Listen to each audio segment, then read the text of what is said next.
Well, ladies and gentlemen, welcome. It is fantastic to have you all here. I trust you've all found the M&Ms and the popcorn and the other stuff over there. I'd like you to know that I made those M&Ms myself. I stayed up all last night making them. Yeah. They look beautiful. Thank you. I made a mistake. I put W's on them instead. So if you look closely, that turned them upside down. And so, yeah, it is a thrill to have you guys here tonight. And BEC's been around in one form or another since I think 1974. So somebody do the math quick, and that's a lot of years. And BEC's done a lot of really good and amazing things over the years, and spawned some really great programs and some really great people that we're very proud of who are out in the community and out in the industry doing things. But we've never, ever had a banquet. And I think it was some parents who last spring said, how come you guys don't have a banquet? It's like, why don't we have a banquet? And so we're here. So that's fantastic. And so we're still missing a few bodies for this evening. And when they get here, but we can't wait any longer, so that's good. Let me tell you about the evening, how it's going to be going down, so you know what to expect. And then we'll be eating very shortly, okay?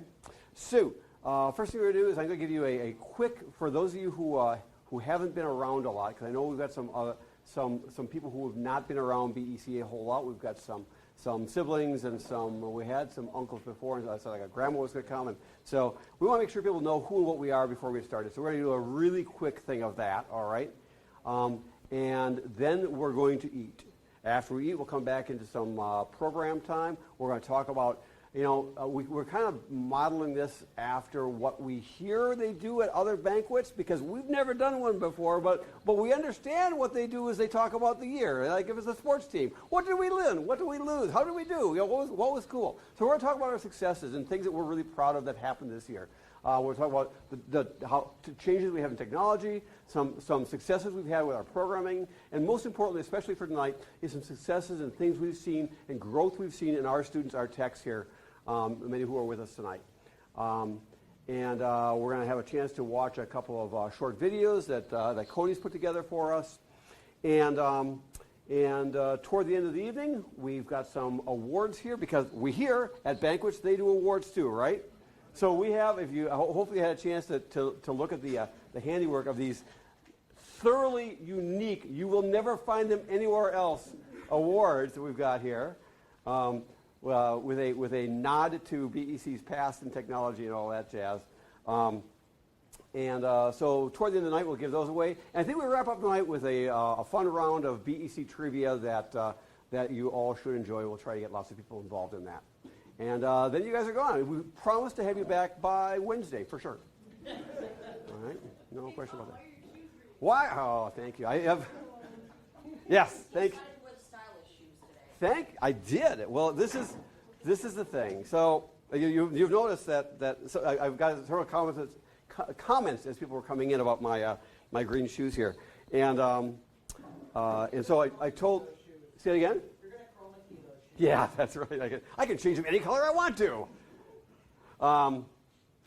These are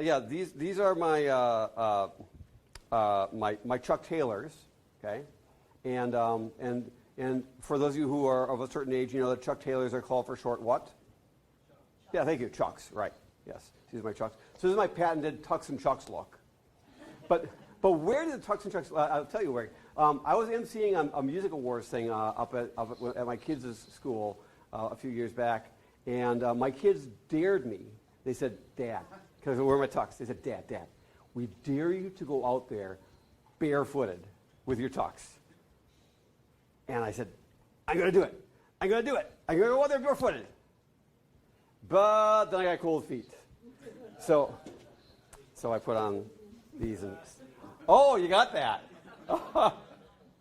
Somebody like, so yeah, I wore these instead. And it's funny because every time I wear them, like I get a lot of compliments, like, oh, that's really neat together. Except this one guy who was poking his wife said, I can't believe that guy doesn't have any black shoes. What's wrong with him? Oh, no. So if you see the Tux and Chucks, that's me. Let's talk a little bit about BEC real quick, and we're going to start with our mission statement, okay? We can go back. So all of you who've been around BEC know how this works. It's not BEC-TV, it's BEC-TV. So all together, here it is, BEC-TV.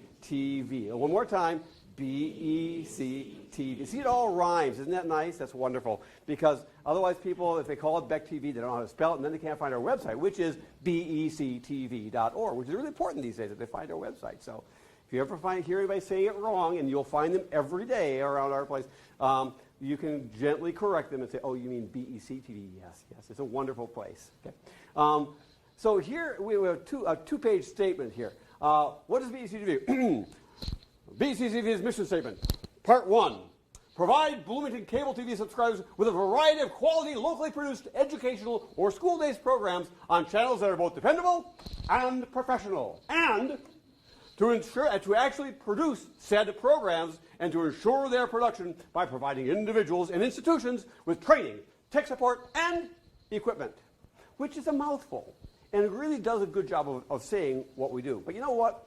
We've learned over the years that we can sum that up in a much shorter mission statement. That is, number 1, make great television. Number 2, make great kids. And you know what? That's what we've been doing for 45 some years. And I'm really honored to have been around this program for a long, long time, and seen literally generations of students who've come through our program and see what we do. So, so kind of to unpack it a little bit, what we do, we make television. We're around Bloomington, so anything that's happening in and of and through the Bloomington schools, we help bring that out to the community to help connect the schools with the community and the community with the schools. And that is a huge public service, especially for people who are not connected in the schools now. Bloomington's got a huge senior citizen population, and they just feel totally disconnected. They're probably the population I hear from most, partly because they're so vocal, and partly because they still watch television. But I've heard so many times that they really feel connected with the schools because of what BEC-TV does and get this stuff out there. So we make great programming, but we do that. You know, a lot of other places around town do what there are places that do what we do. They make television, but a lot of times they do it with just professionals. They got a couple of professionals who are out there and they make a couple shows on and off, and they do really, really good work. But you know what? We found a long time ago that we can do a lot more work, a lot more quality by allowing students to partner with us in doing our mission and in serving the community. And parents of your students do an absolutely awesome job, not just of doing technology stuff, but of being of service to our community. That's what we're about. We're about making great TV and making our community better. And you can be very, very proud that your students are involved in this. And I hear that all the time from our civic leaders about the roles that we have here. We're talking some more about in a little while that we actually got an award here that the students earned because of that. So I'm really proud of that. So that's what we are, and that's what we are. So we're going to take a few minutes now, and we're going to eat, and then we'll come back with our program. We'll probably get that started while you're still eating, so we can stay on schedule. So just a couple quick. And the first thing we were going to do was spend a minute introducing staff, and we have just like 15 seconds where we have this fellow here filling his mouth. And we're going to let all our staff who are here tonight introduce themselves and what their role is around BEC-TV. All of them do something else in life. Virtually all of them do something else in life. Most of them somewhere in the business. So we're going to let them introduce themselves, kind of where they fit in BEC, what they're doing in life, and that kind of stuff. So Lee Johnson spent a lot of time with BEC and now is spending a lot of time in this building, and Lee will take it from there. Sorry, I'm eating. I haven't eaten all day. Hey, I'm Lee Johnson. For those that don't know, I used to work at BEC. I worked in the office in Master Control. I sent all the shows with Cablecast and made things happen on the TV roughly at the right time. I was a work in progress when I worked there. But in life now, I work with a theater company in this building, and I recently got a title change to production stage manager, which means that I kind of like at BEC, own this place. No, but as you're doing a hockey shoot and the director is saying do this, do this, do this, do this, I kind of do that, but in a theater with actors and singers and dancers. So that's kind of what's happening right now. So we're actually in the middle of our tech process where we're tying it all together. So I'm going to finish this, Thank you all. Nice to meet you. You can take a plate with you. It's too late. It's already in the garbage. So Oh. enjoy the rest of the festivities. Nice to meet you. Thank you, Lee Johnson. We're going to work our way kind of back of the house here. We have staff kind of scattered around, so you can just stay where you are, stand up, and introduce yourselves. So we'll start with the ladies back in the back. I'm Emmeline. I was a volunteer, and then when I got back from school this spring, I was on staff. So I've been on staff for like 2 months. I mostly do stuff in the office, a little bit of everything, keep Tom sane. How's that working out? I think insanity is contagious. And Emmeline does a lot of the same kind of things that Lee did. Lee did a really good job of keeping things rolling in the office in the operations department and helping the communications happen. Had all those kind of things that I kind of start and don't have quite time to finish through. She's the one that makes sure that actually happens. So, and Emmeline, before she came on staff, during her volunteering days, would volunteer doing that same kind of thing for up to 40 hours a week. Just helping us go. So she really proved herself as a really wonderfully valuable and capable team member. So Emmeline, it's great to have you on staff with us. Also, Emmeline, the one person most responsible for pulling this all together, that team with us is Emmeline. So she's care. Yeah. Elena. I'm Elena. I volunteered with BEC for 5 years, something like that. All right. And then when I got back from school this spring, I got put onto staff for the summer until I go back to school in the fall. And tell us about school. I am at St. Cloud State majoring in this kind of stuff.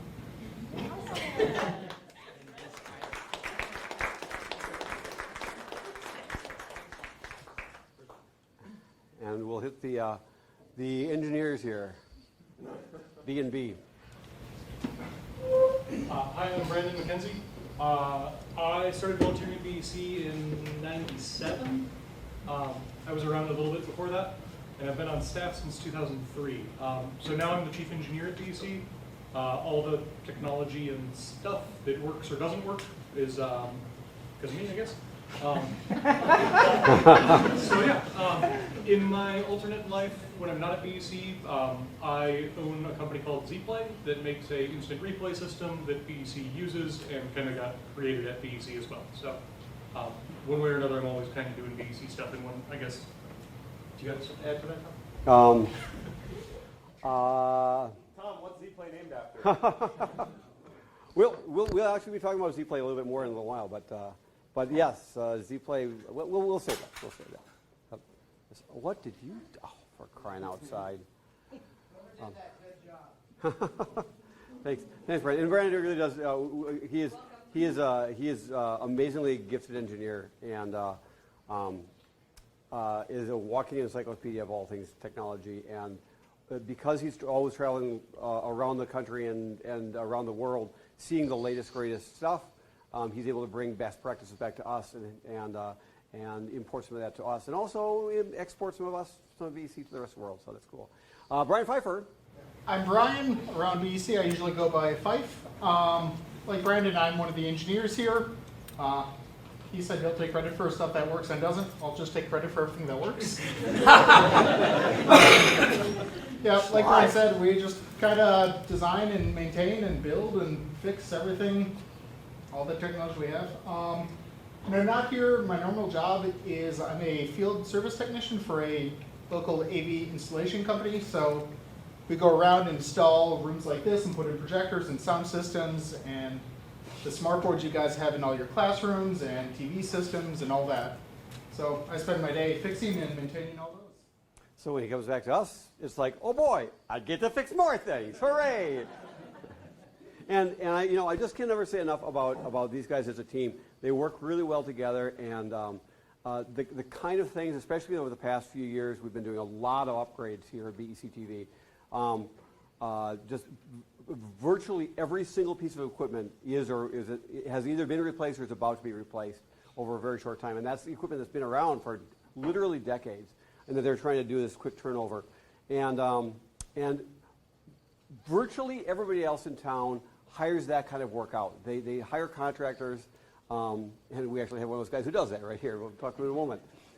They hire contractors for all kinds of money that we don't have to create systems. And sometimes they do a really good job of that, the contractors, and that's really good. But there's really something amazing to have that growth come out of our own system and have that talent base, and they really know exactly what we need. It's no cookie cutter stuff. And the amount of out-of-the-box thinking they have as we design new systems here and make our truck and stuff like that. We've got other people coming to visit us and say, how do you do that? Can we try that? It's that kind of stuff that keeps us, even though we've got a really small budget, really a leader in a lot of ways in the kind of things we do with technology. And so I'm really proud of that aspect, and I really thank you guys for making that happen. So good job, guys.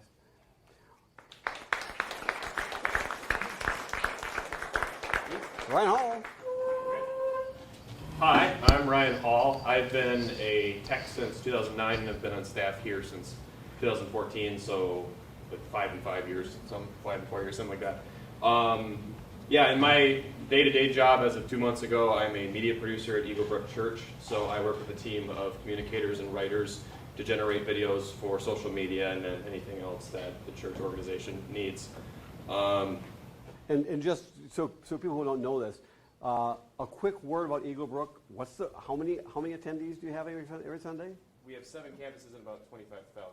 20, yeah. So when he makes a video that they watch, in between before the service, you have a captive audience of 25,000 people there watching that, plus whatever you do in social media and all that. So they came looking. I mean, they do top-notch, great work, and they sought him out, and there's a reason, because he's just that good. So one of our best producers, we're excited that we raised him from a pup, and he's done a lot of really good work for us in the multicam stuff we do, but also and especially in taking on projects that we need to take from scratch or write a script for and end it up and making some waves that way. So Ryan, what a treat to have you with us. Thank you. Let's see, we got Paul over this way. All right, my name is Paul. I've been a tech, or I was a tech since 2007. Been on staff since about 2012. Graduated from Kennedy. Right now I'm in school working on a degree in law enforcement. A lot of things I've learned here at BEC I can turn over and work on in law enforcement world, so I thought it was a good way to go. Right now, day to day, I drive a garbage truck, so exciting life for me. You're not the only one.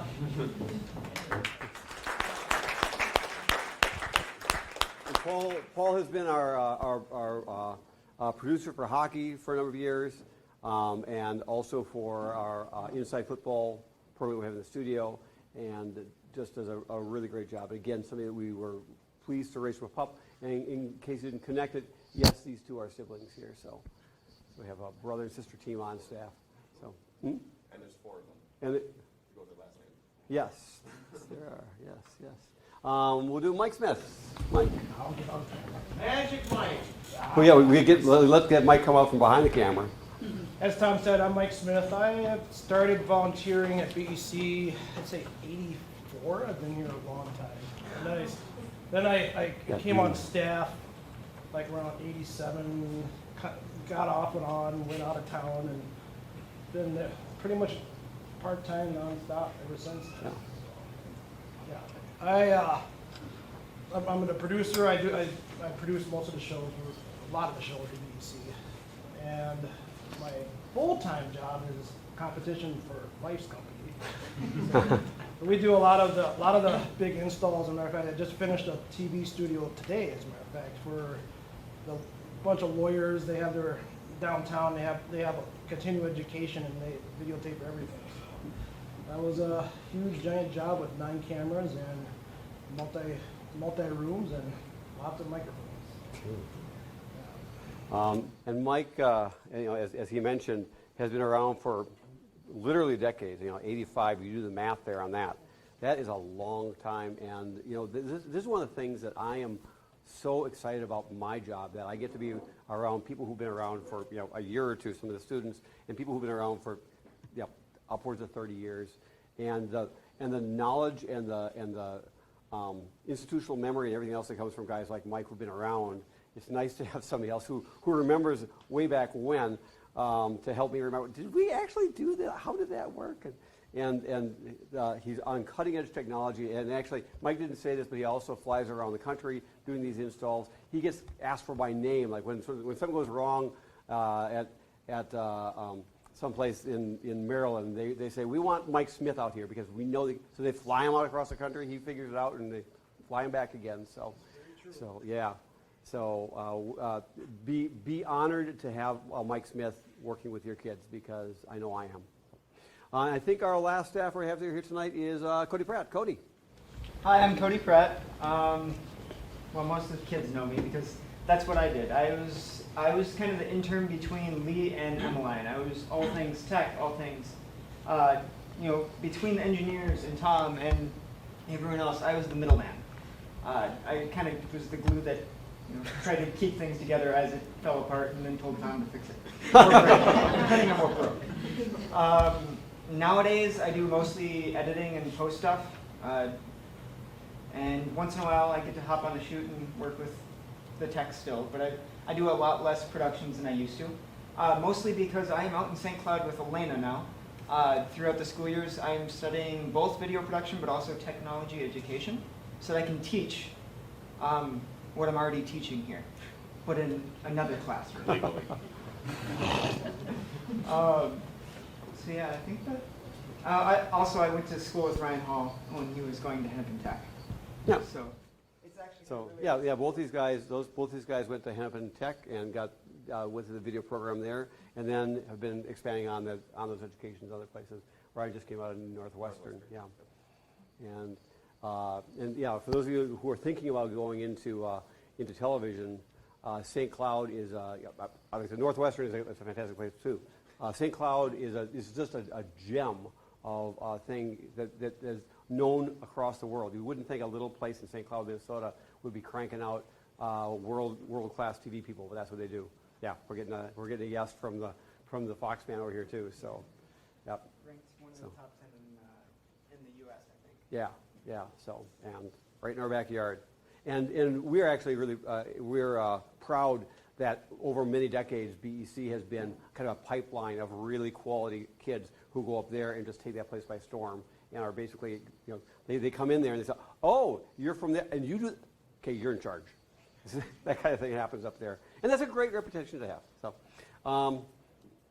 and Cody is just, one of those guys that, whenever we need something done, he is just there making it happen. So, I especially want to thank him for all the media that you're seeing today.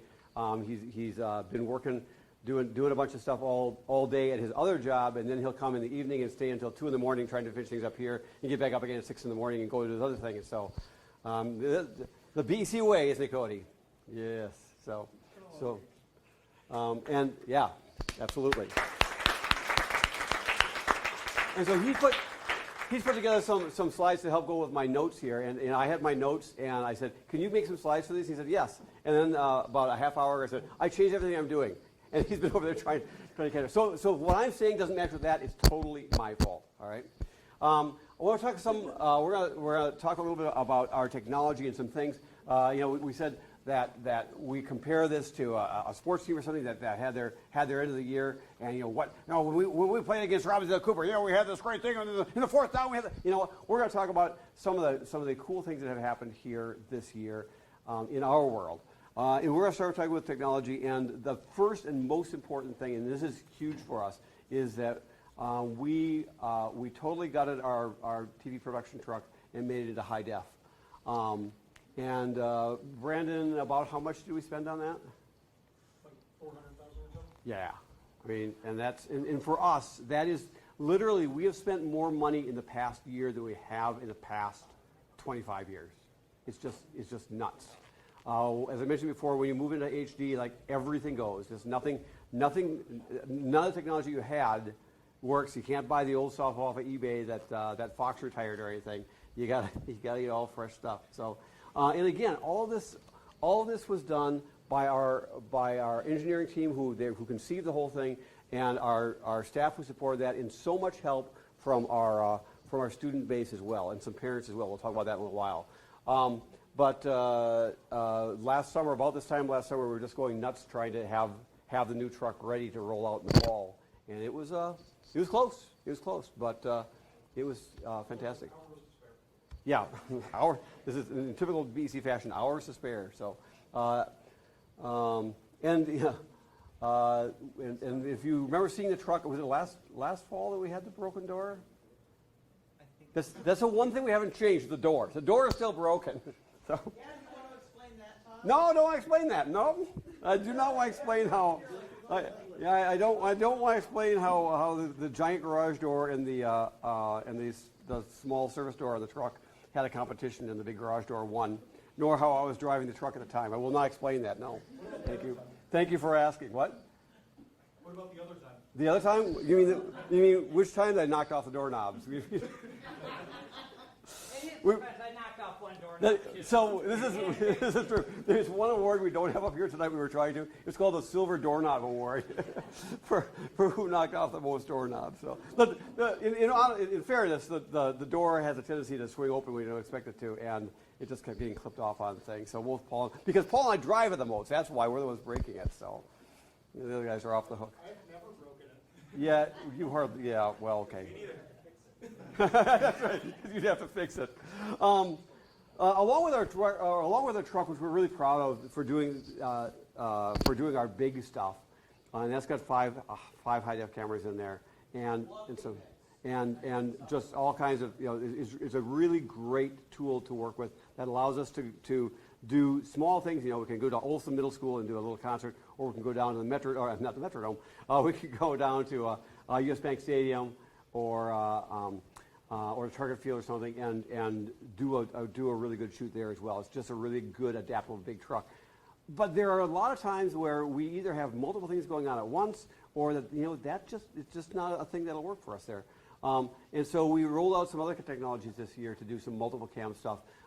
We have some vMix systems and some live stream systems, and those are allowing us to take multicam studios, multicam productions where we haven't been able to before. The truck's doing the Jefferson versus Kennedy baseball game, and we've never been able to do that. Jefferson versus Kennedy softball game is having the exact stinking same time for the past 100 years. They put them all at the same time. You have to pick one or the other. Well, this year we were able to put them up both out live and both out streamed. And I think there was actually one night where we had three cam productions all going out live simultaneously. And the adaptability that kind of stuff gives us. And we got like an old courier truck. We can schlep things in there in half an hour and be out in the field and do kind of quick deploy, or throw things into a suitcase and go to places like the Mall of America where you can't do things with the truck. So that's really giving us a lot more flexibility as well. We also use that kind of system, even though it's not a terribly impressive. Yeah, you're right. Not a terribly impressive photo, but one of the things we did this year was rebuild the Olson control room. Now, when we normally rebuild a control room, let's say the Jefferson control room, Pfeiffer, how long in terms of planning and execution did it take last time we rebuilt the Jefferson control room? Mike and I spent probably a month planning, and we spent about 2 or 3 weeks of every single night doing 5 or 6 hours a night. Yeah. 2 or 3 weeks. So it's really a commitment to spend time to make these things happen. So the really cool thing about Olson is that their system, their old system went down, their legacy system that had been there as a standard def, and they use it every day for the news and for some other productions they're doing, and it goes out into their system and comes back to us via fiber so we can put it out live. And it died one Thursday, I think, and their next show they had live was, I think, Monday.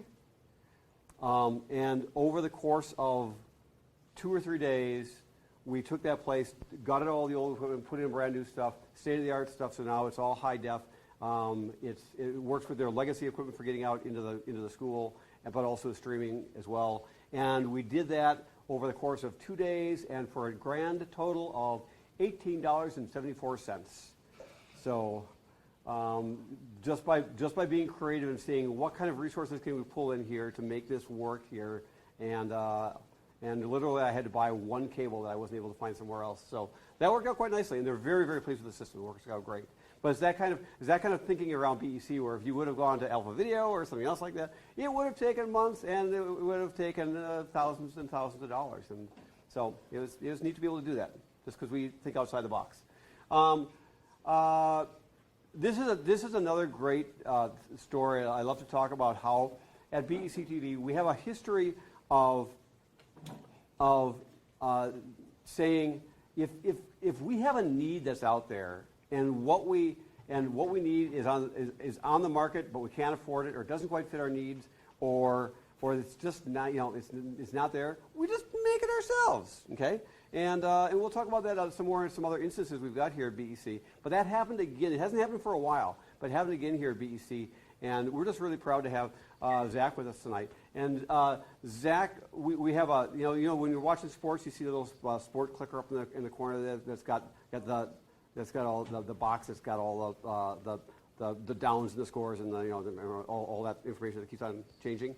Well, the technology we were using for that wasn't working right for us. We went out, and that was one that we bought. We had made ourselves. We went out and bought something. We said, okay, we're going to buy the real deal. We bought a real deal. It was terrible. It was yucky. And Zach used it a couple times. He said, "Oh, I can do better than this." And he came to me a couple days later and said, "Hey, Tom, I want to show you something." And he had created from scratch, from his smart little brain, a scorebox system that we've been using now for a year. We rolled out last fall. I think it was because we did a couple of football games with the other system we bought. Decided it was stupid, and then you came up with this thing, and now he's been adapting it.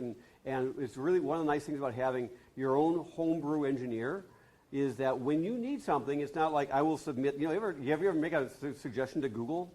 You think that's ever going to happen? No. Yeah, I call up Zach and say, "Hey, Zach, can you make?" He said, "Oh yeah. And about 15 minutes later, he emails me an update, and it's in there. And so we're just really excited and proud to have people like Zach who follow in that legacy of BEC of saying, you know what, let's just use our brains and make this work. And I would love it if his product ended up out there in the big market like some of our other things have. So I want to hear a round of applause for Zach. Yes. What's the working name for your product this week? It's changed a couple times. So It's gone through a few names, but I think I've settled on like Amethyst FX because of reasons. Because of reasons. Well, so if you see Amethyst FX, which is just a mouthful to say 3 times fast, you know who to thank for it. So yeah, keep up the good work. And I just love to foster that kind of stuff in our peoples here. So that's exciting. Another thing that happened was Z-Play. Now, Brandon, who I got to talk earlier, talked about the Z-Play system that was created at BEC-TV. And it was pretty much Lee and I that created it one night in the conference room. Yeah. So this is a concept we've had for a long time that we said a long time ago. So here's where some stories come in. You guys were asking about. Many years ago, back in the 80s, Mike Smith's probably the only one who remembers when it started, and Brandon might have been around as it developed. We had a guy named Rick Keeney, and Rick Keeney was just a genius. And we have this wonderful way of having geniuses around us. And he came up with this technology, and I'll tell you about it in a second. But I'll tell you that after. He was a volunteer with us and then came on staff with us. His next job after he left BEC, he went to work for the place that helped design the technology that made Terminator 2 possible and won an Academy Award for it. So it's like he made stuff for BEC and then he got an Academy Award like the next month. So that's the kind of people we have around here. But he made this really cool, crazy thing out of stuff from Radio Shack that made a four-deck replay controller, and it controlled VHS decks. All right? And one operator could sit there and have 4 angles of replay and control it all and bring them back sequentially and bring them back in slow motion and all this, like on a VHS deck. I mean, it just wasn't done. It wasn't done on VHS decks, and it certainly wasn't done having one person to run multiple controllers. I went out to the National Association of Broadcasters trying to find the real deal of this. I said, I want to find a replay controller that one person can do 4 angles. They said, are you nuts? There is no such thing in the world. I said, yes, there is. And here it is right here. This humble little box called the Kini controller was decades ahead of its time. These days, you can find all kinds of 4-channel replay controllers on the market. About how many are there, Brandon? Yeah, about 50. Well, a whole lot of different controllers like that. But we had this vision to do this thing back in the 80s, and had to keep waiting for the technology to catch up. And finally, when technology started to catch up, because we said we want to do like the Kini controller, but like with digital, like with a computer, which is a big idea. And finally, the technology came, and Brandon and team made this for BEC-TV. The for-profit arm of BEC, Tightrope Media Systems, then took it on and has been selling them worldwide. And now Brandon has bought that section from Tightrope, and he and another BEC person, Andy Starks, run that company as a standalone. And we're really excited, number one, that came out of that whole idea that we see out there in the market, before anybody else had anything like it, was here, that we had the concept for that way early on, that we designed the very first one of that thing in a digital world, and had that and used it all over the place. And now lots of companies are copying that design and making that, which makes it really tough for Z-Play, because all the big boys are now making the same thing. But it's really exciting to me that that is it's a top-notch product that you find in professional venues around the world. What are some of the places we find Z-Play right now, Brandon? The Gophers use it here. The Minnesota Wild use it. San Antonio Spurs, Utah Jazz, Tampa Bay Lightning, Florida Gators, Georgia Tech. There's about 50 different stadiums and venues around the world. Yeah, and we're really excited about that. Now, the thing that changed for that this year that made it also exciting is that BEC-TV and Z-Play teamed up to do the first in the country instance of a replay system being used for high school football. So for the state high school football tournament that BEC does the first rounds of, and I think does Fox take the finals? 45 does the rest, yeah. So we do the semifinals, and the high school league came to us and the Channel 45 affiliates there. They said, hey, we have this idea of using replays in a high school for the refs to review. And they said, that wouldn't be possible, would it? I said, hey, we got Z-Play. Anything's possible. And so it's exciting that we made history, that BEC people and technology made history, that Z-Play was part of that. And it's such a cool thing to use. The refs, we had a student up there to work with the refs. They saw him do it a couple times and said, oh, we can do that. And they just loved it. Like the refs were just loving using this thing up there. So it's really it's fun to be on the cutting edge of that kind of stuff. It's not because we have a really big budget. It's because we have people who are really motivated and passionate.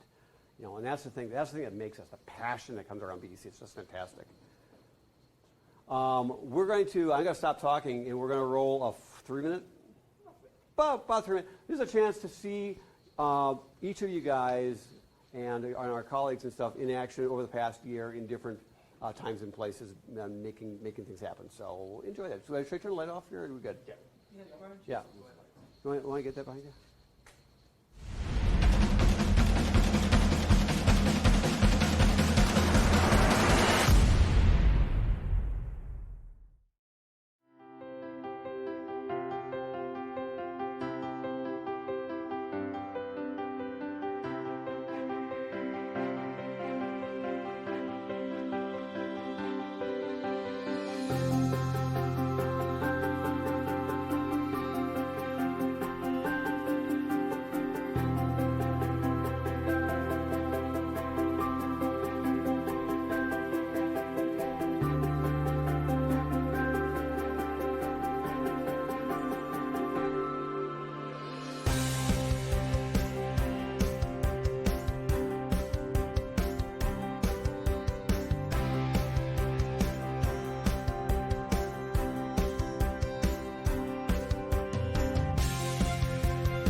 not many kids can say, hey, guess what I did? I didn't go to school today, but I went down to the U.S. Bank Stadium or the Metrodome or Target Field, U.S. Bank Stadium.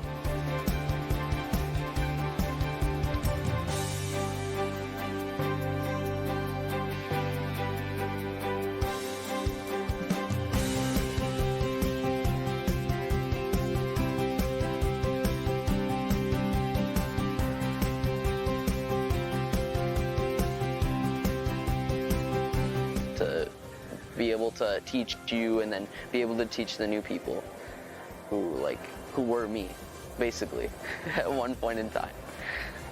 It makes BEC like a really good organization.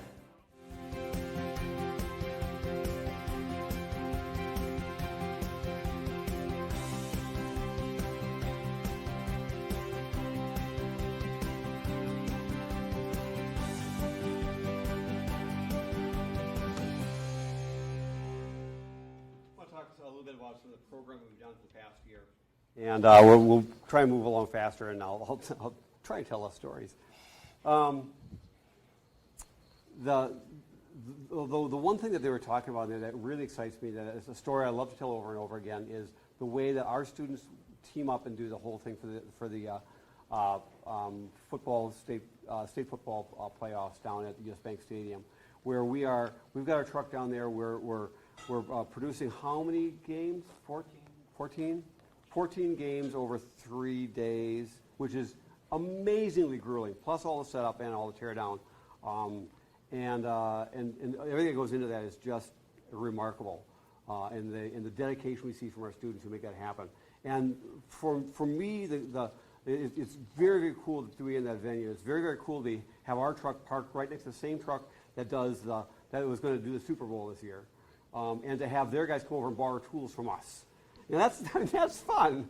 Actually, one of the guys who before we had our truck, one of the guys who was working in the Super Bowl truck there used to work in the same truck that we have now. Back when it was in a different place. So, but what I think the coolest part of that is, and many of you know the story, is that we teamed together with other schools from across the state. A lot of them have little or no TV program, but we bring them in. Our kids mentor them. They show them how to work this stuff. They do it for the first part of the game. They're showing them how to do it. They're teaching them. They step back, let the kids make the magic happen, and our guys step back and are just the teachers and the mentors. And I'm so proud of the way they're able to let the other kids come and play in their playground and revel in the fact that they get to be the teachers and they get to be the helpers and they get to be the ones who are bringing up this other batch of people. And sometimes they're twice as big and twice as old as they are. We got seventh graders teaching seniors who are from outstate, and it's just an exciting thing to see. One of the biggest challenges we had this year, we have productions in lots of different places, is because I mentioned we had the new truck. That meant new everything everywhere. That we had fiber, copper in the old truck and fiber in the new truck, and so every place we went, it was like, how are we going to do this one? How are we going to do this? And we had a great team of people who figured all that out, and the engineers worked tirelessly on that, and a lot of students teamed up to make it all figure out. But the shoots we've done many times over became a lot harder because it was all new and different. We had shoots in lots of fun, interesting places. Mall of America, I mentioned earlier, we did a shoot there that was with the State Department of Education. That was streamed out live to the entire state, and I know the Department of Ed in Washington, D.C. was watching as well. And that's something we were able to do with our stuff that we couldn't do with the truck. And we got lots of really, really good feedback on that. Teddy Bear Band was there, by the way. Who's heard of Teddy Bear Band? Really? That's it? They're a treasure. They're a treasure that started in Bloomington. They've been around since the 80s, and we started them. So we were in the Mall of America, Target Field, U.S. Bank. Normally, band show, we did some things this year. And who knows what the former underwear factory is? Alex knows. Yeah. Oh, for crying outside! What? You're breaking over there, Alex. What's that? Alex? What's the former underwear? Yeah. What's the former? Yes. Good. Who said that? Yes. Very good. Yes. The old Muncie Wear building is now, and it has been for a long time, International Market Square. It's just a beautiful, beautiful place. And we did prom there, and that's always a fun shoot. And one of our most watched shows all year is this prom red carpet review where we're out there interviewing the kids on the red carpet as they come through, and that's going out live. And there are parents who are back home watching it. They have viewing parties where all the parents get together and they watch together to see their kid come out on the carpet. So just lots. Emmeline, how many? Sorry, are you okay over there? How many student involved shoots do we have this year? About 100. Yeah, just over 100. Yeah, so over 100 opportunities for our students to have participated in productions this year, which is a good number. Yeah, a couple of things with programming. So first of all, let's see. We're talking about the tech one now. We'll do this one. A couple of different awards. We're going to be doing some awards for our kids, but a couple of different things that we're excited about that came in here.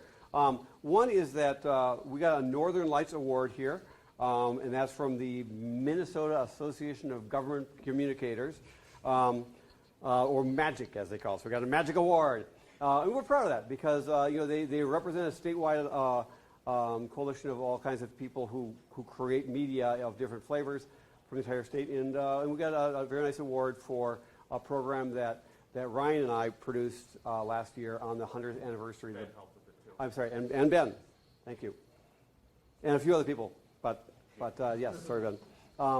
That's been used throughout the city, and has been getting a lot of traction. All about the 100 years of Bloomington schools, going back to the very beginnings of the one-room schoolhouses and all that. It's actually shot in a one-room schoolhouse. It's a nice piece. We'll should see it sometime. But we're proud that we got that. I think that we were going to talk about this later, but because it's up there now, we're going to bring this up here.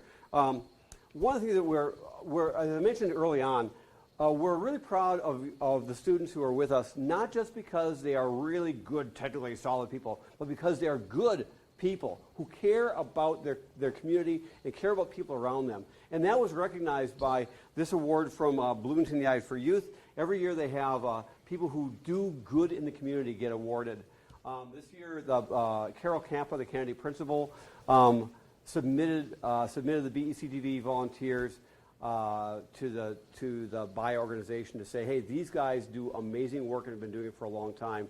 And among the things that she pointed out is that unlike a lot of students who just work for their own school, most of the BEC people are doing things all across town. If it's a Kennedy game or a Jefferson game or an Olson thing or a Minnehaha Academy, whatever it is, if we're doing it, they're there with us. So they're not saying, oh, I'll do my thing, and they're just tireless. You take a look at things like the U.S. Bank Stadium, where they're there literally for days, and sometimes don't even get to go to sleep. I'm very proud that other people recognize the great work that these students do, and the impact they have on our community, and that makes me very, very proud. Are we anything more there? I think we're good. Okay, good. In that case, Emmeline, how close are we over there? 2 more minutes. Okay. So Emmeline and Elena are getting dessert out over there for us. We're going to be having some ice cream very shortly. So we're going to take a break right now and do that. But I'm going to continue on. And Emmeline, you just let me know when you're ready. I'll stop talking, and they can go eat. So it's not me now, all right? No pressure. No pressure. All right. Do you just want to call a bathroom break before dessert? Or do you want to keep going? Let's keep on going, and then when we stop for dessert, people need a bathroom break, because it won't be very long. Probably 5 minutes. Get to know long, and we'll just keep pressing on so we don't get too far behind tonight. So let's move on to some of the, since we're talking about things that amazing things techs are doing. Do this or skip it? So we'll just talk. We'll do this quick. We're good here. So as we're, one of the things we take a look at is the amazing things that techs do. One of the things we want to also take a look at is things that we're doing in large part because of the response we've had from you guys, parents and students, in the way we communicate with you and the way we do things. So this year we really changed the way we communicated, trying much harder to keep parents in the loop of what was going on. We're having our tech updates, having the tech portal. Thank you, the tech portal. And so things that are out there and online, so people can always see what's coming up. Most of the shoots we're having, parents, if your kids just said, "Hey, there's a concert tonight. Can I go?" 90% of the time, that concert's been on the calendar for about 3 months or 4 months, or since August. So There are no surprises. There are a few, but most of those have been on for a long time, and we try and put those in a place where parents, you can see those as well, so you can do some advanced planning and know what's coming up. One of the things that we've been doing is really using the RSVP system. We'll talk about that in a little while, because that is the way we know who's coming and who's not coming. So it's really important when we get real close to an event that's been on your calendar for months, we send an invitation and say, hey, are you coming to this one or not coming to this one? From every person we need to have a yes, I'm coming, or no, I'm not coming. Or sometimes there's a place that says maybe, but here's the why maybe, and here's when I'll let you know for sure. All right? It's super duper important that we know that answer. Otherwise, if you don't answer, we don't know. No answer is not a no. No answer is I didn't see it. So, but we've had better response in the system than we've ever had in the history of BEC in terms of people responding. So we're really, really excited about that. And do you have the graph? Yep. Is that? Oh, good. Haha. And so we salute people for responding with a yes or a no. So even if you said no to something, we notice that. So this is, if you take a look over here, this is the most responding. This isn't all the text. This is the text who have responded the most. You take a look at the people who, this is how many times they said yes to a shoot, okay? So some of the guys, just a couple of them down here, okay? Sorry, the system itself pulled out some last names, so this is the band who's here now, okay? But you see, these guys, actually, a lot of people who are here tonight, they're up in this top area here, and that means a lot to us that you're saying yes so often. But it also means a lot to us. We're taking a look. You get what? Is it like 2 points for saying a yes or 1 point for saying no? So we still notice that you're saying no because that really helps us. And you can see, the people who are really, really good at responding, are up here. And these guys are just, even if they can't make it, they're letting us know, and that means so much to us. It's just like, because sometimes we'll have to cancel shoots if people don't sign up, and then people just go because they say, well, I'll just show up. Well, we've already had to cancel it because we didn't have enough people. So it's so important that you stay in communication with us and let us know what's happening, and that is just a huge, huge thing for us. So please, what's next? I was going to ask, can everyone see it, or do we want to pause so people can come up and look at it? Can you guys read it okay? All right. Okay. Yeah. So just go back one more notch. And this is just for point of reference. This is all the shoots that have been on the system. There are other shoots that have not been in the system. So I think all of football and inside football were not there. So if you were part of that, that's not even showing up here. So that's going to get your shoot counts up higher still. They're 10 shoots or whatever. So that's really significant. So we're seeing, what Emmeline, are you there? Do you know what the counts up here for like these guys are?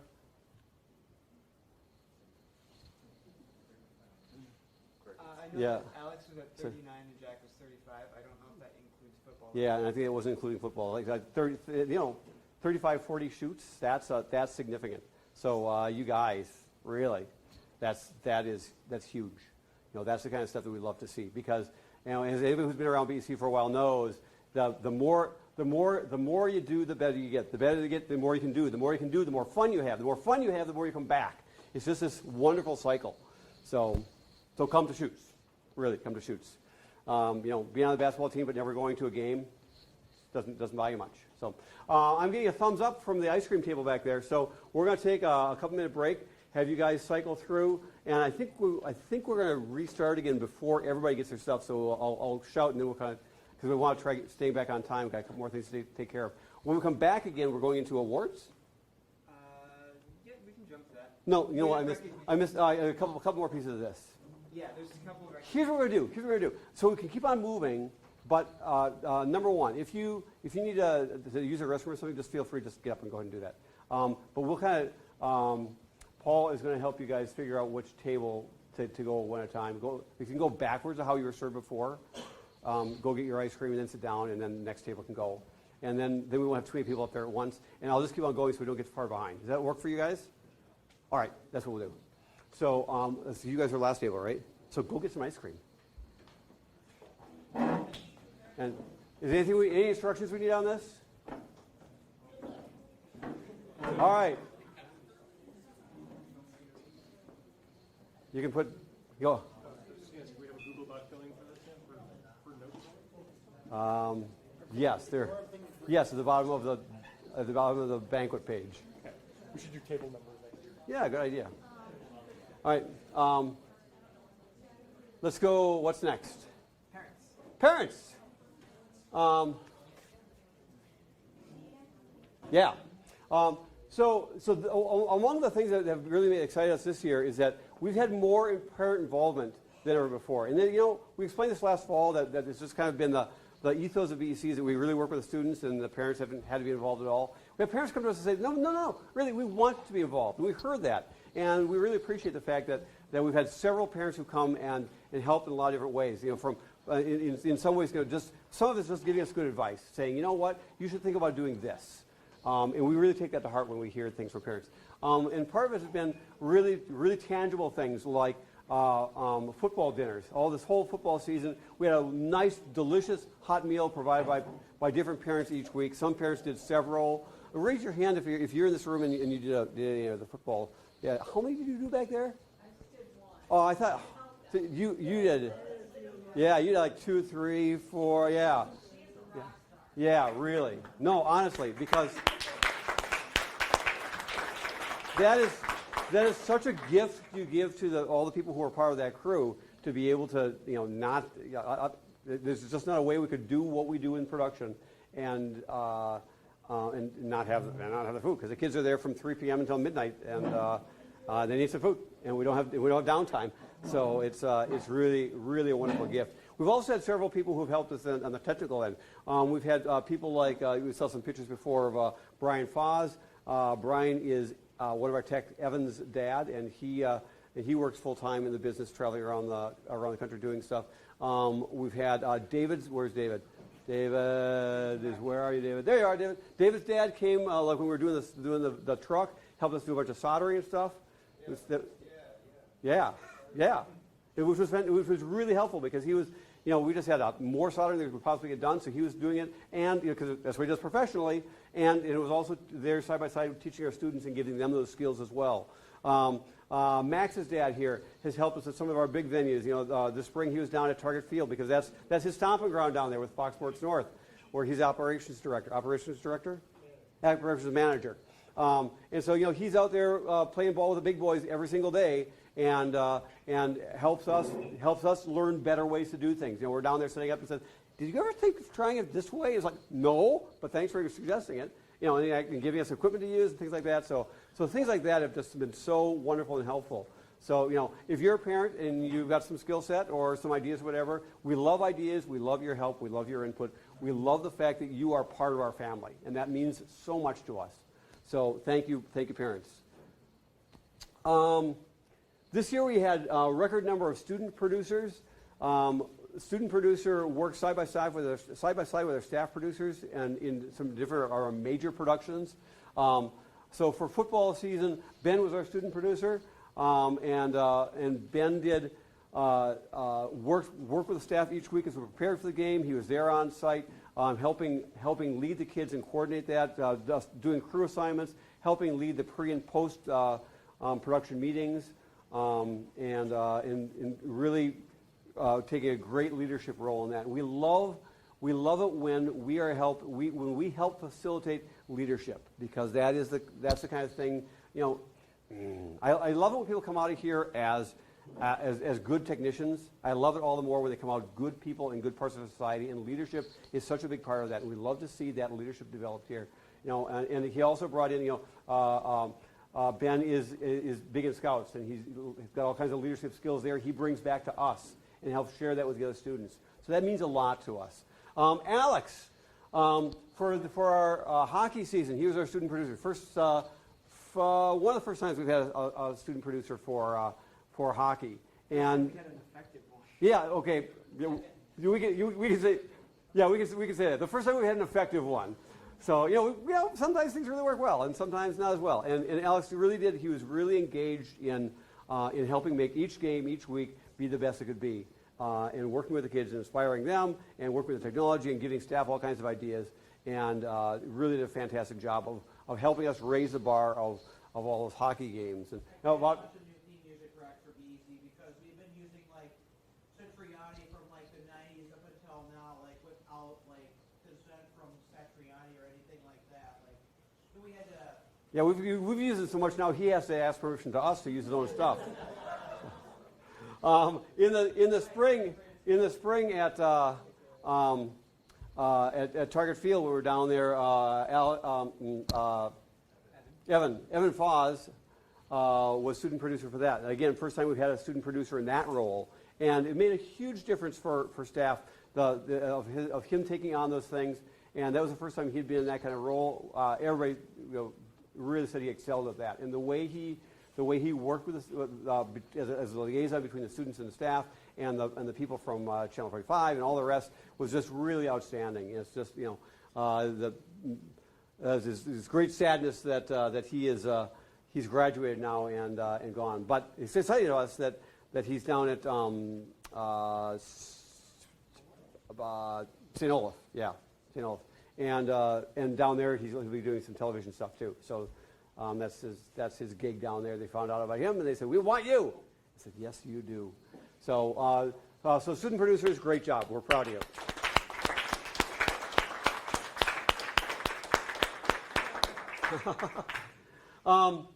We also have in our schools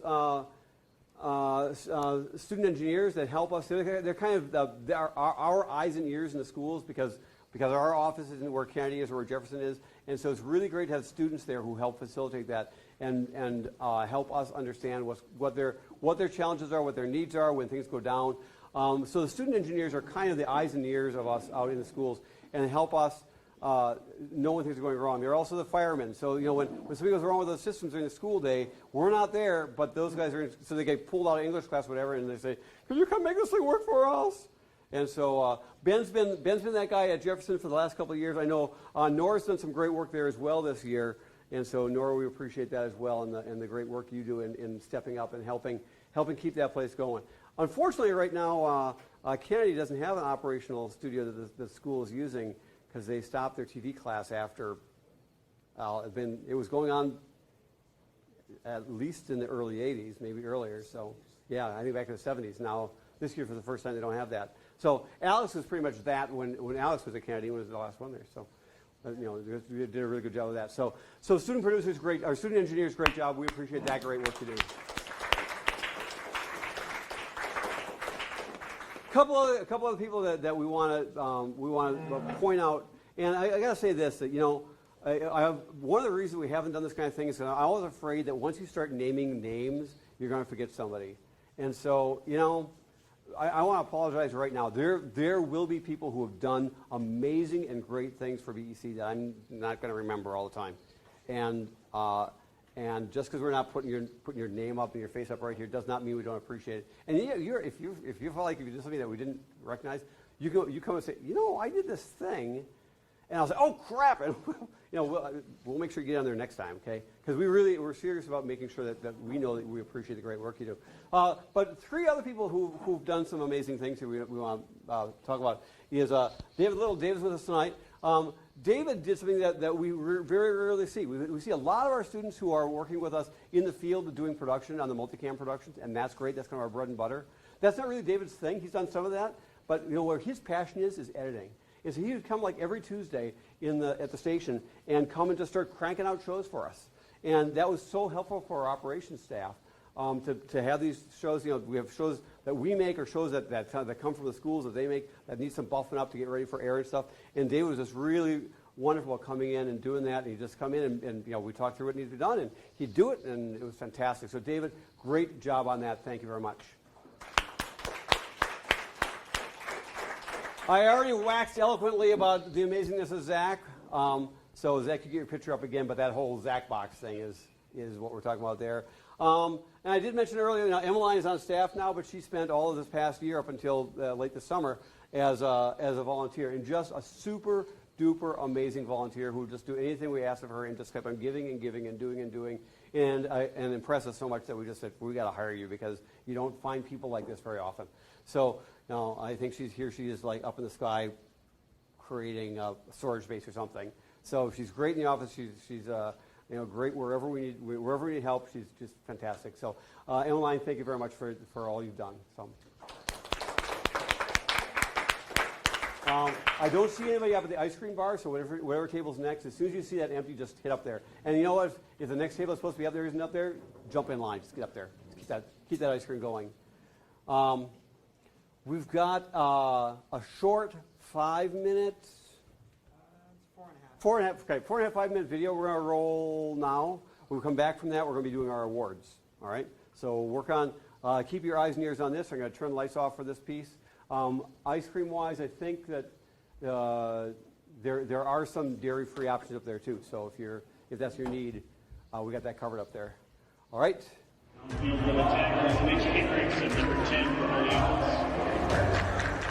We're where the Super Bowl is happening. I mean, this is as big as it gets. In 2010, I met with Tom Lapping from Grand Stadium, and they were planning on and doing some coverage of the Prep Bowl, and they had done some experimenting with some really big format things with some really good equipment. And then, as things changed, they were going to reformat that some and cut back quite a bit. BEC, we do a lot where we train kids with kids that want to learn different TV stuff, and we have kids from 7th grade all the way up to college and beyond. So Grand Stadium and Channel 45 got in contact with Tom and said, hey, we're going to bring in kids who've never done a live TV production before, and you guys do this, and this is what we want. Is that something you'd be willing to do?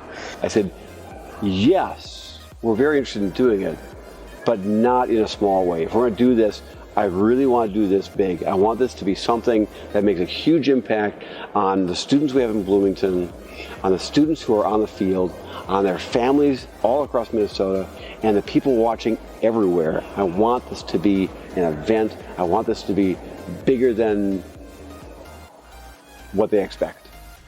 Our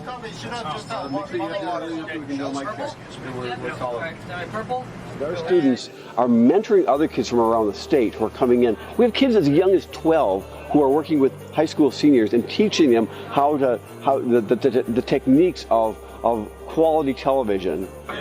Well, first thing I did is when I came here, I brought my stuff, and then Tom showed us around. Then I trained people on Z-Play. I did most of that for 2 games. And then 3rd game, I did Z-Play. 4th game, then I was doing audio. My favorite part of the day was probably teaching people Z-Play. To be able to teach you and then be able to teach the new people who were me, basically, at one point in time. It makes BEC like a really good organization. It's wonderful to watch where their kids shadow our kids teach them, and then the roles flip. And then their kids are doing it, and our kids are watching and just helping and step back and step back and step back until those guys are just doing it on their own. You know, they don't mind the fact that they're not getting the glory spot, but they're helping other people succeed. And the cool thing is that some of these programs, some of these schools have really small or don't have programs at all. They come here and they see what could be done. It gives them the idea of possibilities and the way that opens their mind, and they go back to their own community, and now they're making television in their community, and they're expanding the way that they can outreach and bring the schools into the community and bring the community together. And that is rippling out throughout the state because of the things that our Bloomington students are doing here at this place.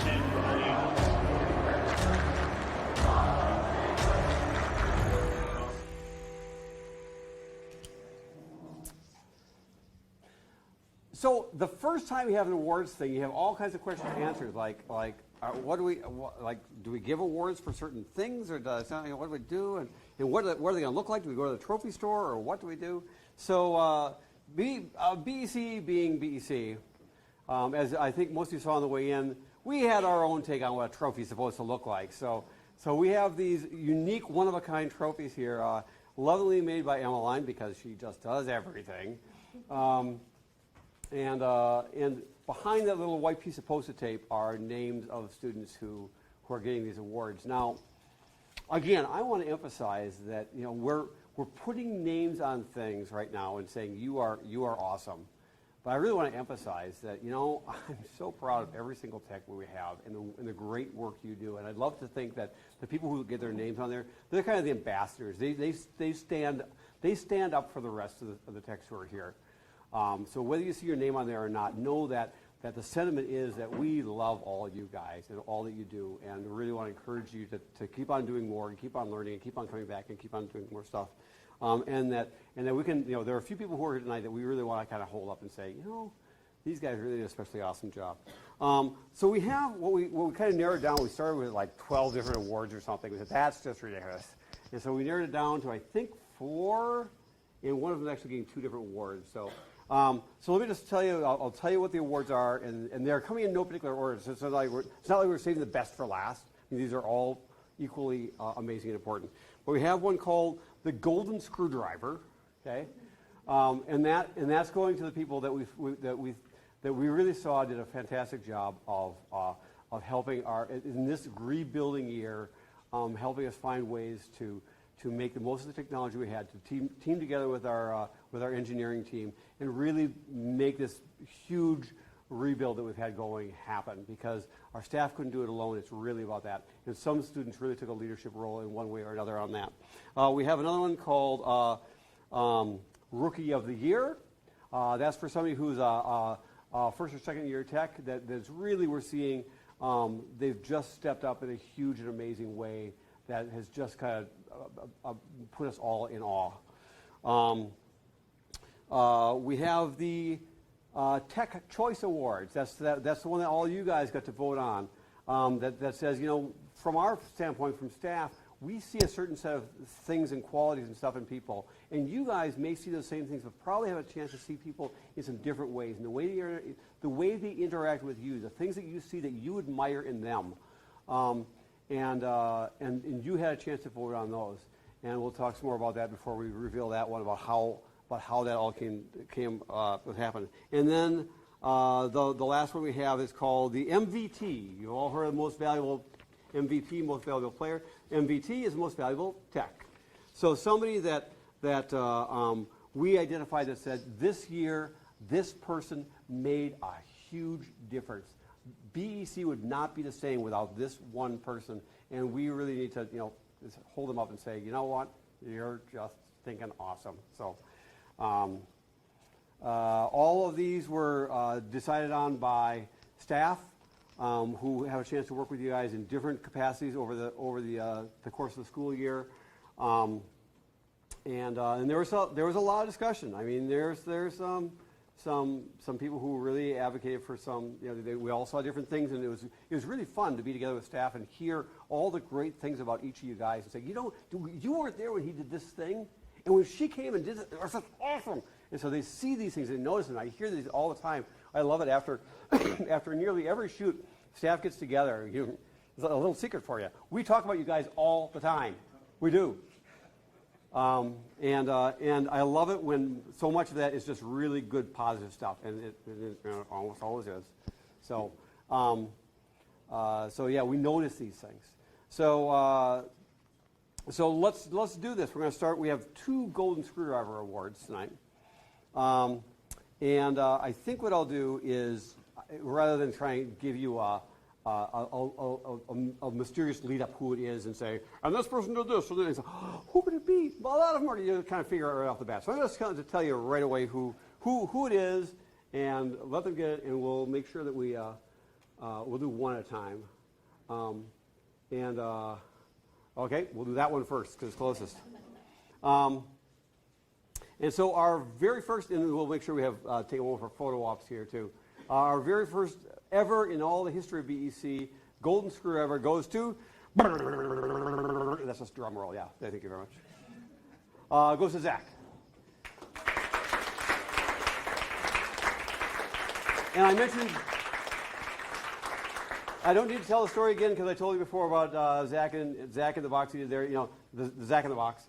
But you know, he also helped us with several other things, especially graphics-wise, as we did our transition into high def, and helped us with some of the technology, and then designed this whole thing.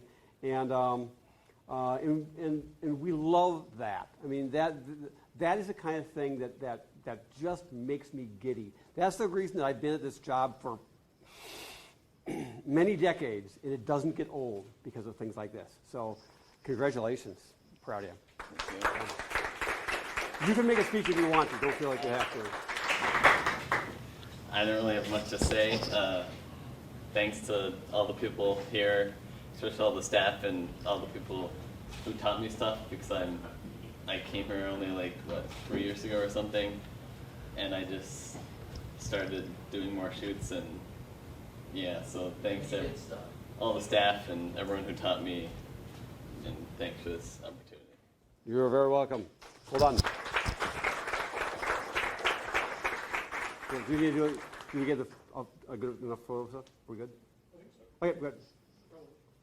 If we need more, we can pull people back up again. And parents, if you want to come up and move up and get shots, we can restage after if we need to as well. Our second ever in the history of BEC Golden Screwdriver Award, no big surprise, goes to Ben Canavo.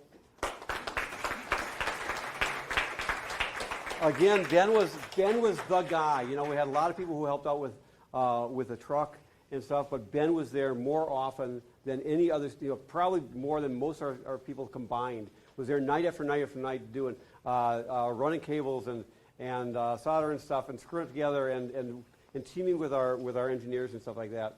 And doing that, just because of Ben, we had a truck.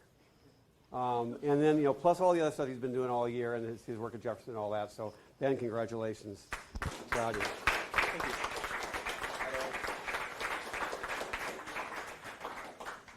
I don't really have anything to say. Thank you to everyone who helped out, who helped me out. I'm sorry, I'm putting the microphone closer to you. I'm not getting cuddly here. Like my parents for letting me do it, my sister for driving me, the staff for teaching me everything that I've learned. Yeah, that's pretty much all I have to say. All right.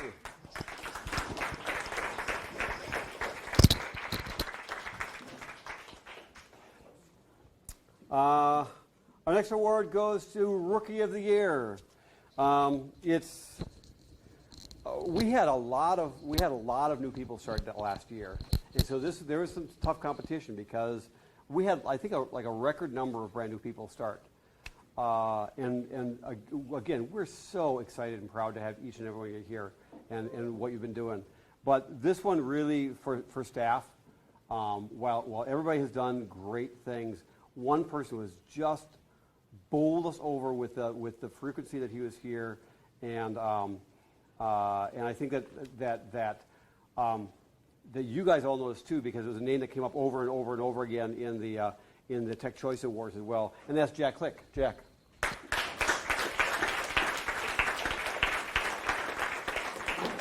You guys saw up there on the chart, Jack in his first year, Jack and Alex were right up there kind of neck and neck with the most shoots. I think once we add in the ones that weren't on the system, these guys are both just super duper guys who have done just amazing stuff.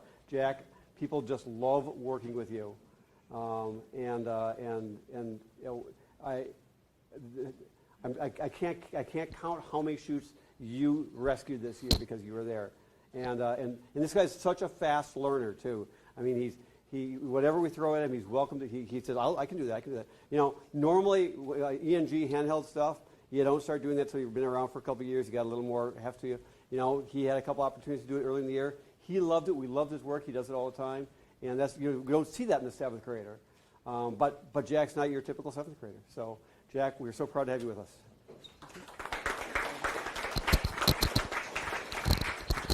Got anything to say? I don't have much to say, but thank you. And BEC has been awesome, and one of the coolest things I've done. Hooray! I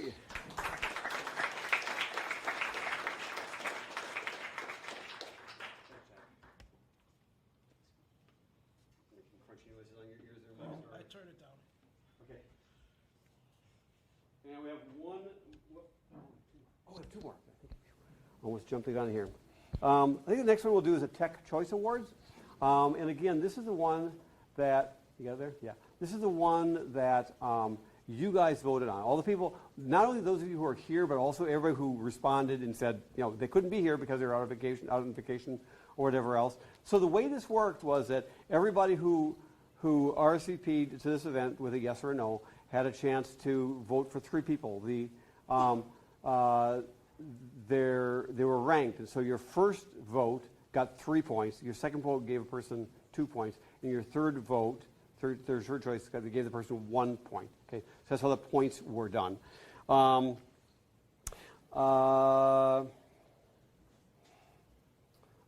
all the texts we have, there were 14 that jumped out that were nominated by you guys. That people said, this person is awesome, and I love working with them, or I really admire them, and this is why.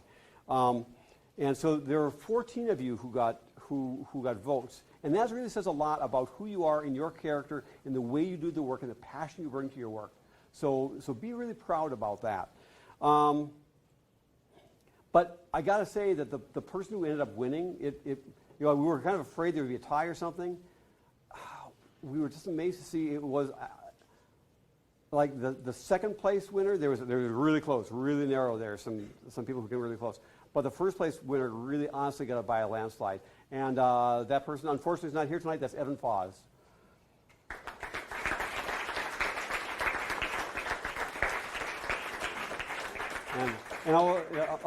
So I think Evan gets to watch this later on. He's off with his family on vacation. They just left this morning, so he's up north right now on a sunny lake someplace with all his cousins, having a great time. So we're excited they're out there having family time. When we changed the date from the other time to this one, he was one of the only people who couldn't do this date. So we feel especially bad that he's not able to be here for this award. But we are really, he really exemplifies the kind of person that we love to see. And the amount of people who voted for him in first, second, or third, somewhere in there, it was like almost unanimous. Like everybody saw him in there somewhere. And just an amazing amount of people said, number one, Evan Foz, Evan Foz, Evan Foz, Evan Foz, Evan Foz. Holy cow. But, as I mentioned earlier, he's got some really great leadership skills. And I've been trying to figure out what it is, because I love to take what you guys see in each other, that you see as good, and try and foster that in each of us. And one of the things that I think that he brings is that he communicates really well with his peers. He communicates with the adults, with other people who are in charge of tournaments, stuff like that. He's just a nice guy. I mean, you just like being around him.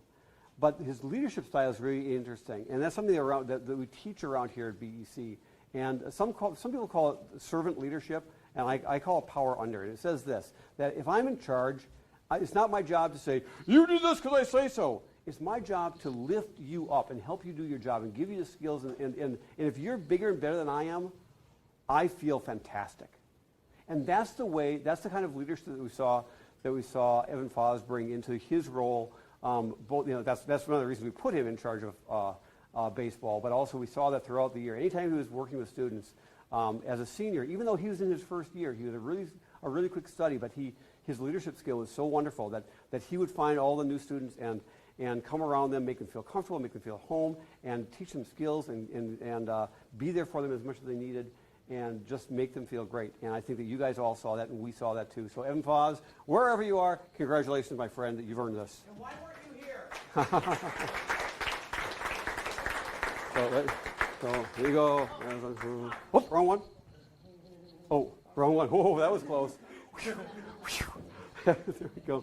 There we go. All right. You got it, Mike? Yep. All right, thank you. We have what? Do I have to do that again? No, you have to do it here. Oh, this is for you. All right. I'll put. Oh, you want me to? Well, he knows what the trophy looks like. All right. He'll have the trophy. All right. Yeah, we'll bring that up with Brainerd tomorrow, maybe. We have one award left, and we are overtime tonight. And I think that before we do that, I'm just going to give you a quick what's next here, okay? So what's supposed to happen next is we have a trivia game, and there are only 5 questions. But I know that we're overtime, and you may have other commitments, or you may have had a really long day. So if you feel like after we do this one that you or your family need to leave. We totally understand that, and leave with our blessing and have a fantastic evening. If you want to hang around, we're going to play this thing for a while. We have like only 5 questions. We'll let everybody participate, and then we'll be done after that. So got that? We're good. Still ice cream over there? Good. So if you want more ice cream, eat more ice cream. If you want to put some ice cream on that delicious bread, you can do that, because that's interesting. Yeah. Oh, yeah, that's the way to do it. We have one trophy left, and this is the one we're calling MVT, or Most Valuable Tech. And again, I can't say enough that all of you guys are valuable, and all of you mean something to us. But sometimes people just rise up and do things that, again, kind of make us really stand back and say, wow, this is something. And so the very, very first in all of BEC history, Most Valuable Tech for this year is Alex Reddy. Alex?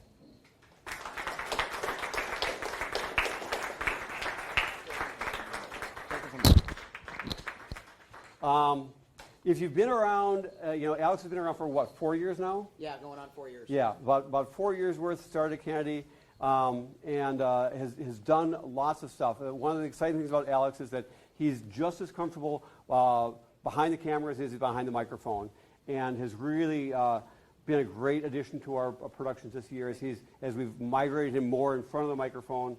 It's a lot more work, by the way, like as far as like actual like gathering data and stuff like that. Yeah, I mean when you're behind the mic, you're on. I mean the whole thing's about you. When your camera shot's on once in a while, that's one thing. But when you're the guy behind the mic, especially if you're going solo, and Alex has done that several times, it's a deal. So Alex has done great work for us behind the scenes, great work for us behind the microphone, great job in front of the cameras, doing sideline stuff, and also you saw earlier the numbers up there of how many things that between Alex and Jack, those guys are number 1, number 2 for the most shoots this year, and that is just a huge thing for us. And again, same thing I said with Jack. There's so many shoots, Alex, that happened because you were there. I mean, if you weren't there, it would have fallen flat, and we couldn't have done it. But that makes a huge difference for us. Among the things that are true about Alex is he's always seeking to improve the productions. Sometimes to a point where we get really frustrated, but we love it that he said, hey, have you ever thought about, what if we did that? And he's just always, his brain's always going on how to make things better and better and better and better. One of the environmental factors that drives Tom nuts, just so you know. and all the other staff. But he's also doing the same thing for himself. He's his own worst critic. That he says, he always looks at his performance and says, I could have done better. I could have, and unfortunately, he's got this thing about him that all the time he does a great job out there, but he doesn't see it. But Alex, I want you to know that we see greatness in you. Thank you very much. So we appreciate that. So, Alex, congratulations. Yeah. And I'm sure Alex will have some words. But remember, we're over time. I'm pretty off the cuff sometimes, but yeah. Thank you so much, and thank you again to all the techs who won awards and even didn't win them. I mean, really, I couldn't have done the work that I have been doing at BEC without, my fellow techs, especially the staff here who work their butts off, especially to Brandon and Fife. I get a lot of great insight from them, as well as Tom, and just the experience that I've had over these past 4 years at BEC. I mean, I can't really compare that to anything else that I've done, like in a volunteer organization or anything else like that. I mean, the experience that I'm going to get here, and as I hope to move forward with my future career in broadcasting, I really want to work at Fox Sports. That's kind of the company that I'm wanting to work for or whatever. And BEC's provided me a lot of opportunities. And I bet Nick can attest to this. Me and Nick, actually, we approached during Prep Bowl at US Bank Stadium, one of the technical producers for Fox. His name is Clyde Taylor. And he got us a couple of credentials to hang with the Fox crew for that Sunday's Vikings game. So we kind of got to see all the ins and outs of how they do Vikings football on Sunday. So we got to see the main production truck, and they've got 3 rigs there. One's an engineering rig. It's got all the, jigs and, anything engineering. All the engineering supplies are in that truck. They got a replay truck just dedicated to replays. Although, I mean, despite Brandon and me asking the question when we toured their trucks during Prep Bowl, obviously not during game, why isn't Z-Play in there? They have tons of EVS systems in there. Really, really fancy stuff. and we kind of got, worked in a little bit with those guys. And then we also, for the third quarter, we headed up to the talent booth. Very, very nice spot to watch a Vikings game at US Bank Stadium. And just watching Kevin Burkhardt and Charles Davis hard at work with Greg Olson even. He was a special color guest that week. There's a lot of controversy around that. So it was a more interesting thing to observe. And, heading back downstairs to finish out our day, we kind of saw, the statisticians at work, the graphics guys. And believe me, there's a lot of French that gets spoken. Okay, I'm going to be honest here. Not BC's family language. No, but they do work hard. They work extra hard, and so I guess this is going to be, I don't know, thanks to everybody. I don't know. I don't got much to say after that. Alex, not having much to say. I'm I think trying to simplify myself. both Alex and I, you put a quarter in either one of us, you can't shut us up. So Alex, congratulations. Thanks so much. Okay. Again, if you... There's one more thing. What? Now what? There's one more thing. We have a surprise for you. Oh, a surprise.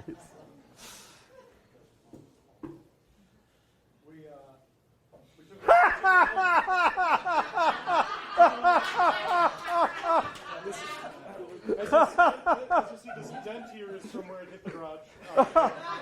Which time? It's duct taped on just like it was after you broke it. So there you go. The very first in BEC-TV history. That's great. It's even like a door. I love that. We would prefer to stop replacing doorknobs now. So I was thinking this might be like a traveling trophy, so we'll see who gets it next year. Thank you. For once, I'm speechless. That's great. Thank you, Brandon. And yes, we are working to replace the door. What? Emmeline made that one too. Oh, you smarty pants. Okay. Well, I think we're going to roll in our ultra modern, extra cool. State of the art game show system. Yeah. Yeah. And these guys are going to explain to us how the game is. I have the questions, but these guys have the techniques, so they know what's going to go on with this stuff. So I think we need. Do we need 2 volunteers here, or are you guys going to handle the buzzers and whackers? I will handle the buzzers. Okay. I don't remember how we're going to do this, though, because Paul left. Oh, well. So, all right. So can I try this? Is that a no? This might be loud. Okay. That's loud. Sounds classic. That's nice. Oh, and that's a yes. Okay. Just so you can appreciate this. Look at that. Is that beautiful, huh? Don't find that in the computer. No, sir. All right. And we have our darkroom timer and this. I think it says stain cleaner. I think this was on the top of a washing machine in a laundromat, and it came on whenever the stain cleaner was being, So you have 10 seconds. Uh-huh. That's actually probably more like 7 seconds. 10 seconds is a long time. And then it will also buzz. Like that. Oh, yeah. It's a different buzz. It's a different buzz. Okay. We're going to have 5 questions. I think there's going to be, what we'll do is, we have 6 tables, but we're going to combine the 2 smallest tables, so you guys are one team, all right? Does that work? All right. Oh. Well, wait. There's more. While they're doing that, I'll find my question. Here we go. This question. We lost our answer sheet. You lost. Did you make me 3 copies? Yeah, but... Well, I know the answers. Okay, but we don't. We're buzzing. Yeah, I know, but if I can find another question sheet, then... How would we buzzing? Well, we thought long and hard about how we were going to do this.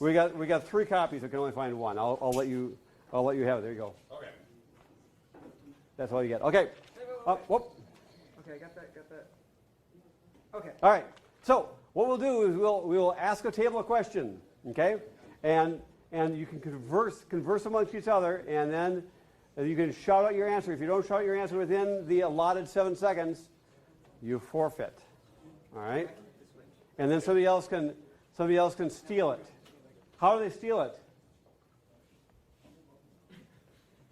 We'll guess. This is a well thought through, well-oiled machine here. Paul all the info. I need to leave. Oh, no, okay. We lost the one guy who knew how to do it. Does any team want to go first?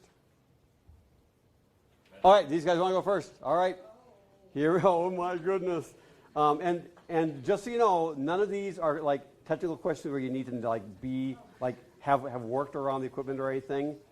Yeah, no. But they are all based in history. As many of you know, as I mentioned earlier, BEC's been around for many decades, and I've been around for most of those. And so we've seen a lot of different things happen. So this is all going to be kind of all around one theme tonight, okay? And this will become evident as we go into it. So here's the first question. Are you ready? For each thing, I will kind of give you a setup and then 3 possible answers. As soon as I say the third answer, the timer will start. All right. So listen carefully because I won't repeat the answers. The first question is this: for about 20 years, every Saturday, at 7 p.m. every Friday night in the summer, BEC would air a special programming feature. Was it A, a live late-night call-in program that was said to be a mix between Saturday Night Live and Wayne's World? Or, where's C? Where does C go? C. You might only get 2 choices. Practice question. Oh, you only get 2 choices. Well, you get it easy here. Or B. Just a minute. Should we come back to that question? No, we can't do that because they have to go in order. Just a second. See if I can remember what it was.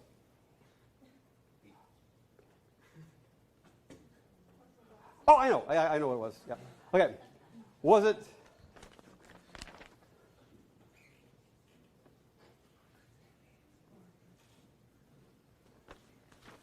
Was it or was it B? Live late night mud wrestling in the studio.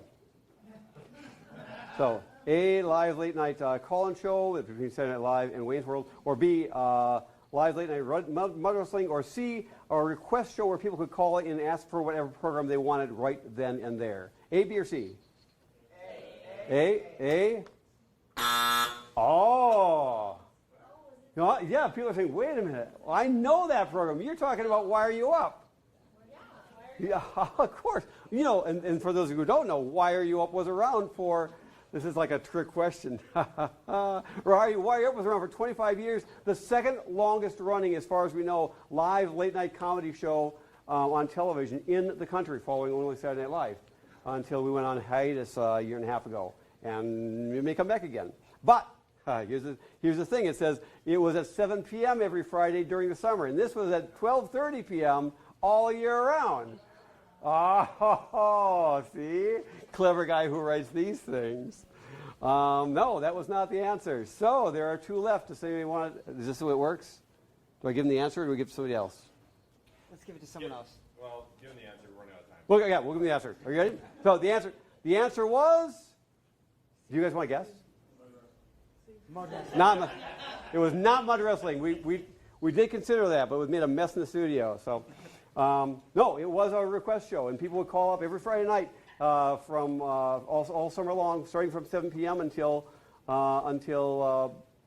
when we finished up, which was like when people stopped calling, about 6 a.m. or so, and yeah, then we'd sign off. So it was that was back in the old days when we did everything mechanically. We actually had somebody there, and we actually have a live announcer who would turn on the microphone and say, "Hey, welcome to the show."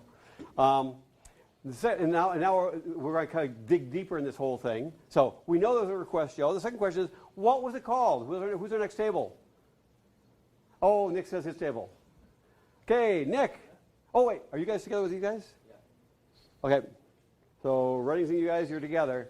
So you're gonna have to decide who's got the final authority. We're gonna let Nick and Alex, shout out what the answer is. Okay. Here we go. What was the show called? Was it A, Friday Night Favorites, B, Requestorama, or C, BEC's You Name It, We Play It, Fun Watchathon?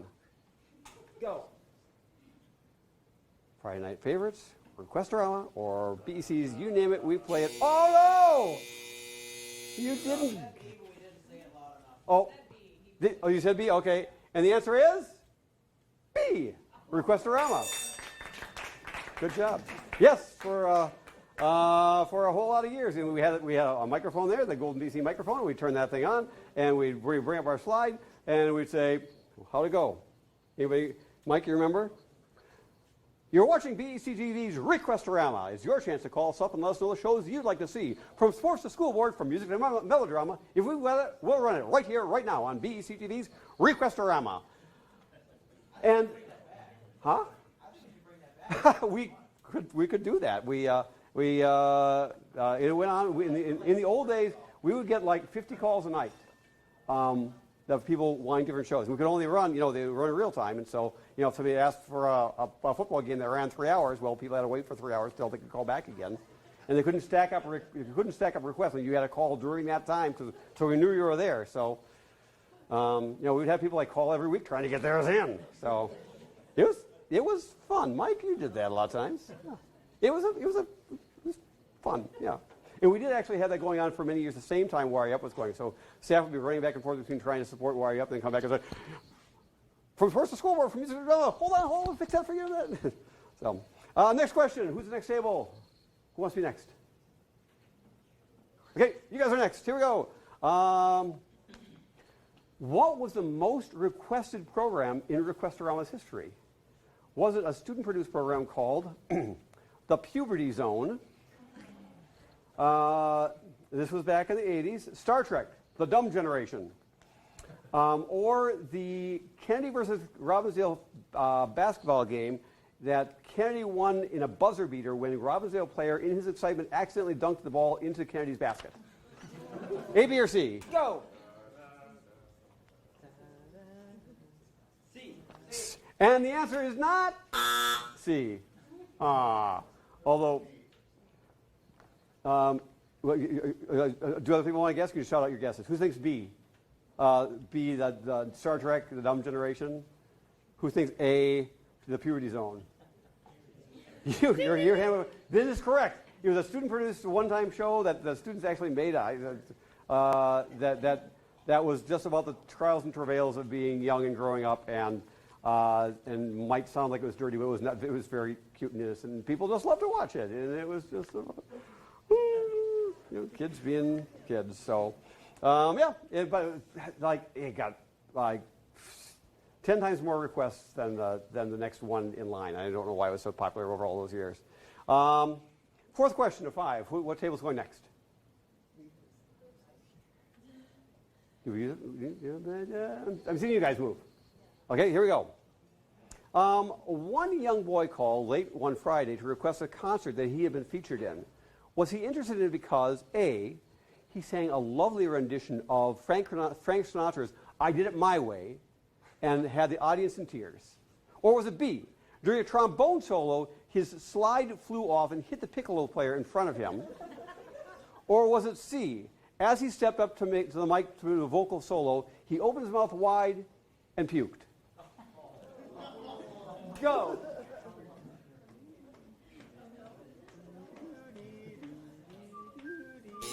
Oh, you said C? You really think that you really think that a kid would want to watch himself puke on television? Yes, he did. Yes, he did. It was so. This thing happened. This thing happened in the school. Okay, this kid he actually did. He walked up to the microphone. He was going to do a solo. He threw up. The school called us the next day and said, "We just can't have that going in there. Could you edit that thing out?" So, oh, absolutely. So people who saw it after had no idea, and he called and asked for the show, and he said, "Could I watch the Olson 7th grade choir?" Blah, blah, blah. I said, "Well, yes, you can. I've got a funny story about that one. You know what? In this one, this kid got up at the microphone and threw up." And the kid said, "That was me. That's what I want to see." And I said, "Oh, I'm sorry they made us edit it out." He said, "Dang it, I want." So, yeah, I get all types calling at 3 in the morning. Last question. Is that you guys? Okay, last question. And before we do this, I will give you a quick wrap for the evening.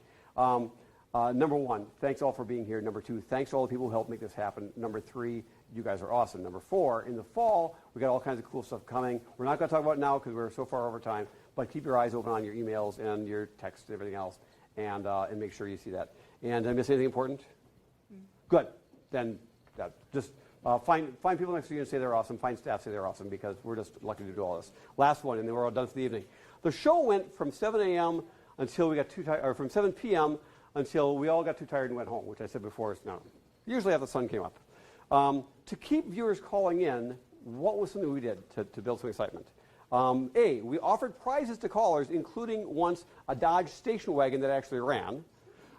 B, we made a cassette recording of lots and lots of phones ringing, then played it in the background while we were doing the announcements with our mic open, so it sounded like everybody in the whole city was calling us, and they'd all want to call as well. Or C, we had each requester each week go into a drawing to choose crazy stunts like throw a pie at the principal without the principal being in on it. A, B, or C?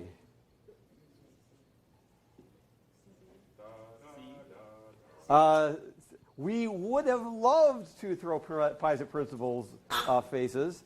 We probably would have got knocked off the air. So it actually was B. We had a tape recording of like all these phones ringing, and every time we turned on our mic, we'd hear ring, ring, ring, ring, ring. It was just like the old PBS telethons used to be. So it sounded, and we did, and we get just people like calling. And we noticed that when we turned that thing on, when we had our mics open, we would get a lot more mics than if we didn't have it going on, because everyone wanted to be part of the action. So whatever kind of lesson that brings you, I'm not sure. Ladies and gentlemen, I am so honored to have parents. I'm really honored to have your students among us. They make BEC. Parents, we are so proud and we are so excited that you are making the students you are. You bring us amazing people with great capabilities and great support systems. And being a dad of 3 kids myself, I know what it takes to make that happen. Be very proud of yourselves. Have a great evening, everybody. Thanks so much.